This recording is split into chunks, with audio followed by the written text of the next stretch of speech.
కొత్తగా workout start చేసిన వాళ్ళు ఒక పెద్ద మిస్టేక్ చేస్తారు. అది చేయడం వల్ల 90% ఆఫ్ బిగినర్స్ అక్కడనే క్విట్ అయిపోతారు. మీరు కూడా అదే చేస్తారా?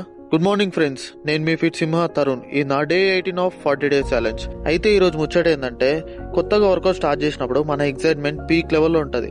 మండే నుంచి 6 డేస్ వరకు వర్కౌట్ చేస్తూనే ఉంటాం. చెస్ట్ డే అని, బ్యాక్ డే అని, లెగ్ డే అని, ఫుల్ బాడీ మొత్తం వర్కౌట్ చేస్తాం ఫుల్ ఫైర్ మీద.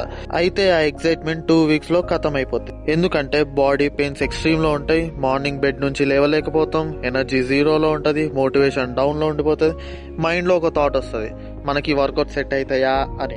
అసలు ప్రాబ్లం ఏంటంటే వర్కౌట్ కాదు, ప్రాబ్లం అప్రోచ్. బిగినర్ బాడీకి సడన్ గా 6 డేస్ స్ట్రెస్ ఇవ్వడం అంటే అది కార్ ని 0 నుంచి 150 స్పీడ్ కి ఒకేసారి లేపడమే. దానివల్ల లాభం ఏంది? ఇంజన్ హీట్ అవుతుంది, కార్ బ్రేక్ డౌన్ అవుతుంది.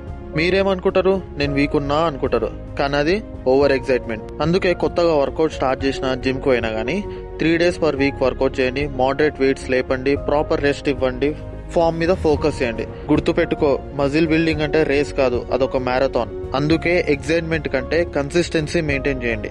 6 డేస్ ఫైర్ కన్నా 3 డేస్ డిసిప్లినే ఎంతో బెటర్. స్లోగా స్టార్ట్ చేస్తే 1 ఇయర్ తర్వాత మిర్రర్ లో మీ బాడీని చూసుకొని ఏముందిరా బై అనుకుంటారు మీరే. ఈ వీడియోని మీ జిమ్ బిగినర్స్ కి షేర్ చేయండి, సేవ్ చేసుకొని మీ వర్కౌట్ ఈ రోజే స్టార్ట్ చేయండి. సరే, ఇంకా మళ్ళీ తినేటప్పుడు క్యాబ్ వచ్చింది, ఇంకా నేను ఆఫీస్కి పోవాలి. బాయ్.